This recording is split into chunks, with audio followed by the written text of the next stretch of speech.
बारिश में जादुई घोंसला गांव। अरे हाँ हाँ, हम भी गैया बछिया चल रहा हूँ तुमको चराने। अरे तनिक रुको तो। सीता, रोटी बन गई तो ले आओ। जी लाई। बोलते हुए झोपड़ी में से चंदू की नई नवेली दुल्हन रोटी बांध कर देती है। जी ये लो, एक भी तरकारी नहीं थी इसलिए अचार रोटी रख दिए हैं, खा लेना।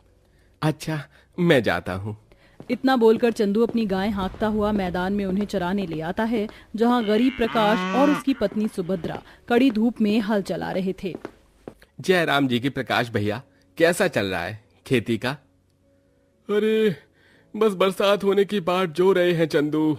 खेत की मिट्टी भीगे तभी तो बीज बोएंगे ना। हाँ सो तो है भैया, मगर हम गरीबों के लिए बारिश ना बरसे तो भी दुविधा होती है, और अगर ज्यादा बरस जाए तो पूरे डूमराव गांव पर दुख आन पड़ता है। ये कहते हुए गरीब ग्वाले चंदू के शब्दों में एक दुख था, क्योंकि डुमराव गांव के लोग आज भी कच्ची फूसों की झोपड़ियों में जिंदगी काटने को मजबूर थे। गांव का आधा तबका खेतीबाड़ी करके गुजर बसर करता था, तो वहीं बाकी का आधा गांव गौ पालन करके दूध बेचकर पेट पालता था। सर्दी गर्मी का मौसम तो किसी तरह बीत जाता, लेकिन बरसात का मौसम हर साल ही किसी न किसी का घर तबाह कर देती थी। चल चल हुर, हुर, हुर, हुर, चल चल चल चल चल। ये कितनी सारी हरी हरी चराई है, आज तुम सब यहीं पर चढ़ लो। गाय झुंड में चरने लगती हैं और चंदू एक घने से पेड़ के नीचे बैठ जाता है। तभी उसे डाली से आवाज आती है, जो कि चील के बच्चों की थी। लगता है घोंसले में किसी चिड़िया ने अंडे या बच्चे किए हैं, तभी ये कौआ मंडरा रहा है। इसे भगाना होगा। इसके लिए तो मुझे डंडा चाहिए, मगर ये पेड़ तो हरा भरा है, इसकी डाल नहीं तोड़ सकता हूँ। इस सूखे खोखले पेड़ में से तोड़ता हूँ। चंदू सूखे पेड़ से एक डंडी तोड़ता है और कौवे को भगा देता है, मगर कौवा पंजा मारकर घोंसला बच्चों समेत जमीन पर गिरा देता है। चील के बच्चे चीची की आवाज निकालने लगते हैं। अरे नहीं, उस कौवे ने इन बेचारे चील के बच्चों का घोंसला ही तोड़ दिया। अरे पता नहीं इनकी माँ है कि नहीं, और ये नन्हे बच्चे एक एक तिनका कहाँ से बीन कर लाएंगे। मैं ही इनका घोंसला तैयार कर देता हूँ। चंदू इधर उधर से तिनका चुनकर लाता और मजबूत सा बड़ा घोंसला बनाता है। इतने में चीलनी आ जाती है और चंदू को चोंच मारने वाली होती है। तभी एक बच्चा बोलता है, रुको माँ, इन्हें मत मारो, इन्होंने तो हमारी जान बचाई है। पता है तुम्हारे घोंसला से उड़ते ही वो कौवा आया था। चील के बच्चे को बोलता देखकर चंदू भौचक्का हो जाता है। ये चील का बच्चा बोल कैसे रहा है? मैंने तो आज तक किसी भी चील को बोलते नहीं देखा। चंदू, तुम यही सोच रहे हो ना कि मेरे बच्चे बोल कैसे रहे हैं? दरअसल मैं एक जादुई चील हूँ जो बोल सकती हूँ। तुम्हारा बहुत बहुत धन्यवाद जो तुमने मेरे बच्चों की जान बचाई, वरना वो धूर्त कौवा तो आज मेरे अंडों बच्चों को मार देता। बारिशों का मौसम शुरू होने वाला है ना, इसलिए मैं तिनकों की तलाश में गई थी ताकि एक मजबूत घोंसला बना सकूं, मगर तुमने मेरा काम आसान कर दिया। इसका आभार मैं कैसे चुकाऊंगी? तुम इसी गांव में रहो, मेरे बनाए घोंसले में। वह घोंसले को पेड़ पर रख देता है, जिसमें चील का परिवार बस जाता है। तभी आसमान में काली काली घटा छा जाती है और बादल उमड़ने घुमड़ने के साथ बारिश शुरू हो जाती है। चंदू अपनी सारी गायों को हाँकता हुआ घर ले आता है। उस दिन सबके घर में जल्दी चूल्हा जल जाता है, मगर बूढ़े दर्शन दुलारिया के घर का चूल्हा अभी उपास पड़ा था। अजी आज बनाने को अन्न का एक दाना नहीं बचा है। शायद भगवान ने आज हम बूढ़े बुढ़िया के भाग्य में रोटी लिखी है। नमक पानी पीकर सो जाएंगे।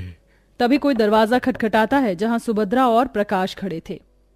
ऐसे कैसे भूखे सोएंगे आप काका काकी? रोटी लाई हूँ, खा लो आप दोनों। जुग जुग जी सुभद्रा, भगवान तेरा घर आबाद रखे। पूरा गांव बरसात के उस रात में रूखा सूखा खाकर सो जाता है, मगर रात भर भारी मात्रा में मानसूनी बरसात होती है, जिससे डुमराव नदी का पानी उफान पर आ जाता है और पूरे के पूरे गांव में बाढ़ आ जाती है। सबकी झोपड़ियां तिनकों के जैसे टूट जाती हैं। इधर बारिश के कहर में जंगल के पंछी भी कोलाहल मचा रहे थे। गांव के निवासी अपना बचा कुचा सामान बांधने लगते हैं। तभी बिरजू अपनी बैलगाड़ी लाता है। अरे जल्दी करो, सबके सब अपनी अपनी जान बचाओ और भागो यहाँ से। अरे जल्दी जल्दी सब बैलगाड़ी में चढ़ जाओ, थोड़ी देर में पूरा का पूरा डुमराव गांव बारिश में डूबने वाला है। अरे सुभद्रा छोड़ दे सामान, जान सलामत रहेगी तो लाख हो पाएंगे। दुख के मन से सुभद्रा अपने घर को निहारते हुए बैलगाड़ी में बैठ जाती और बाकी के लोग सर पर सामान रखे पैदल पैदल चल रहे थे। पूरा गांव सूखे स्थान की तरफ बढ़ रहा था, मगर चंदू की जान अभी भी उस चील के घोंसले में अटकी हुई थी। अजी तुम कहाँ जा रहे हो? गांव वाले भी जा रहे, चलो जल्दी, पानी बढ़ रहा है। नहीं सीता, तुम सबके साथ जाओ, मैं आता हूँ। बरसात में भीगता भागता हुआ चंदू जंगल में आता है, जहाँ चील के घोंसले में पानी भरा देखता है। चील और उसके बच्चे थर थर कांप रहे थे। वहीं घोंसला लेकर जंगल से निकलता है। बाढ़ का पानी उसके गले तक आ चुका था। वह एक हाथ को ऊंचे पर ताने हुए आगे बढ़ता है। आंधी तूफान काफी तेज था। थोड़ी देर में वह सूखे स्थान पर पहुंच जाता है, जहाँ पूरा गाँव इकट्ठा था। तभी मुखिया जी उसे कोसने लगते हैं। अरे क्यों रे चंदू, तू बावला है क्या? इन चील के लिए अपनी जान मुसीबत में डाल दिया था। पता है ना, ये पानी जितना जरूरी है, अगर बाढ़ का रूप ले ली तो किसी को नहीं देखती। जानता हूँ काका, लेकिन हम सबका तो घर उजड़ ही गया इस बारिश के कहर में। कम से कम इन पंछियों का परिवार तो सलामत रहे। लगातार कई दिन तक, कई रात तक बरसात होने के चलते पूरा डुमराव गांव दलदल बन चुका था। सबके चेहरे भूख से कुम्हलाए हुए थे और उनके पास खाना पानी कुछ नहीं था। सब बारिश थमने के लिए इंद्र देवता से विनती करने लगे। अरे इंद्र देवता, कृपा करो प्रभु, अरे आप ही इस तूफान को टाल सकते हो। दुख में पड़ा पूरा गांव बहुत आंसू बहाते हैं। कहते हैं जो कोई भी आंसुओं के साथ बोलता है वह जय जयकार के साथ काटता है। लगभग सवेरा होने के बाद बारिश रुक जाती है और धीरे धीरे गांव का पानी घटने लगता है। जमीन दिखाई देने लगती है। पूरा गांव खेतीबाड़ी सब कुछ बर्बाद अवस्था में बदल चुका था। सभी किसान वर्गों के आंखों में आंसू था।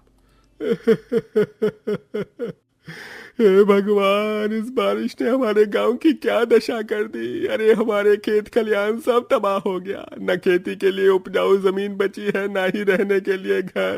हाय हाय हाय, अब तो हम भूखे मर जाएंगे। कौन देगा हमको पनाह? कम से कम खेती बाड़ी करके 2 टाइम के खाने का इंतजाम तो कर ही लेते थे। अरे ओ चंदू, हमारा ठिकाना तो बचा नहीं। कम से कम इन चील के घोंसलों को पेड़ पर रख दे। आप सब ऐसे दुखी और निराश मत होइए। हमको तो इन पक्षी से सीखना चाहिए। जब तूफान में इनका घोंसला बार बार टूट जाता है, फिर भी ये अपनी नन्ही सी चोंच में जगह जगह से तिनका चुनकर लाते हैं और अपना घोंसला बनाते हैं। तो क्या हम अपना घर नहीं बना सकते? भगवान ने हमें तो हाथ पैर दोनों दिए हैं। अरे पर कैसे बनाएंगे घर इस बरसात में? सूखी भूस भी कहाँ मिलेगी? अरे अब तो ईश्वर ही कोई चमत्कार कर सकता है। तभी चील घोंसले में से उड़कर एक पेड़ की डाली पर जाकर बैठ जाती है और जैसे ही चोंच पड़ती है तो वह जादुई घोंसला घर में बदल जाता है, जो काफी विशाल बड़ा था। जादुई घोंसला घर को देखकर पूरा का पूरा गांव उम्मीद से भर जाता है। हे प्रभु, ये कैसा चमत्कार है, इतना बड़ा घोंसला घर। अरे इस चील ने ये किसके रहने के लिए बनाया है? मैंने ये घोंसला घर आप सब गांव के निवासियों के लिए बनाया है। आज से आपस में आराम से और सुविधा से रह सकते हैं। कोई भी तूफान या बारिश इस घोंसला घर को तोड़ नहीं पाएगी, क्योंकि इसे मैंने अपनी जादुई शक्तियों से बनाया है। जादुई घोंसले घर का राज बताकर चील उड़ उड़कर दूसरे पेड़ों की डाल पर बैठ जाती है और चोंच मारकर उसे जादुई घोंसला घर बना देती है। जादुई घोंसले पर अपने आप में बहुत खूबसूरत था। सब परिवार एक एक घर में बस जाते हैं। तभी फिर से बादल गरजने लगता है और मूसलाधार बारिश हो जाती है, जिसे देखकर गांव वालों के मन में डर बैठ जाता है। कहीं फिर से ये बरसात हमसे हमारा घर न छीन ले। तभी एक आवाज आती है, घबराओ नहीं सीता, इस घोंसला घर को कोई भी आंधी तूफान बारिश से नहीं हिला सकता और न तोड़ सकता है। अरे बाप रे, लगता है इस जादुई घोंसला घर के कान है सीता। सही कहा प्यारे। जादुई घोंसला घर सबको कपड़े खाना मुहैया करता है, जिसे खाकर सब अपनी भूख को शांत करते हैं और अब सबके परिवार जादुई घोंसले घर गांव में बेहद कुशलता से रहने लगते हैं, जहां आज भी पक्के घर मकान तो नहीं थे, लेकिन सुख शांति बहुत ही थी।